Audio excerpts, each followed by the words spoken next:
నువ్వు అట్లా కొడితే పర్మిట్ నంబర్ గిరిమిట్ నంబర్ ఎఫ్సి అన్నీ వస్తాయి. ఏం తెలుసా, బయట పక్కన బోర్డు రాయాలి, ఓనర్ పేరు, చాసీ నంబరు, ఐసీ నంబరు అన్నీ అవి ఉంటాయి. ఏం రాస్తారు, లేవు అంటే లేవంటే ఉన్నా కానీ లేవు. దాని ఫైన్ ఎంత తెలుసా, 100 రూపాయలు, 500. మేము 3 నెలలకు ఒకసారి ట్యాక్స్ కడతాం, అప్పుడు కలెక్ట్ చేసుకొని ఇస్తారు. ఎండి యాక్ట్ ఉంది. అందుకే నేను హైకోర్టుకు పోయినా, హైకోర్టుకు పోతే ఆర్డర్ ఏమి ఇచ్చినారు చూడండి. ఈ డబ్బులు గవర్నమెంట్లో కానీ ఇండివిజువల్గా ఎవడో నీ బస్సు పట్టుకున్నారో ఇమ్మన్నారు. నేను ఆల్రెడీ నోటీస్ ఇష్యూ చేసిన, ఒక్కొక్కరికి 12,000 కట్టి అదేదో చలాన కట్టి ఇచ్చేసినాను. నాకు చాలా అన్యాయం జరిగింది గవర్నమెంట్లో. ఎవరు గవర్నమెంట్లో? వైఎస్ఆర్ గవర్నమెంట్లో. నేను ఈ గవర్నమెంట్ ఏమనుకో, చంద్రబాబు ఒకవేళ నేను పోయి అడిగితే అన్ని చేస్తాడు నాకే.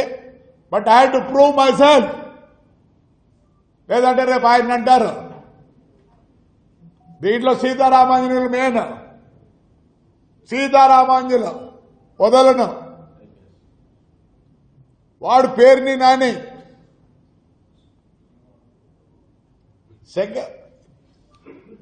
అతను అసిస్టెంట్ కమిషనర్ ప్రసాద్ రావు, ఈయన డిటిసి శివప్రసాద్, అందరూ బ్రేక్ ఇన్స్పెక్టర్లో మీ ఇళ్ల కాడొచ్చి కూర్చుంటా ఉంది. గవర్నమెంట్ కోర్టు ఇచ్చింది నాకు కలెక్ట్ చేయమని. ఈరోజు నేను బస్సు కొనాలి, 50 లక్షలు కావాలి. ఆ బండ్లన్నీ సిలువు పట్టి టైర్లు మొత్తం అయిపోయింది. దానికి తోడు వైఎస్ఆర్ వాళ్ళు 2-3 బస్సులు కాల్చుతారు ఆడ పార్క్ చేసి ఉంటే.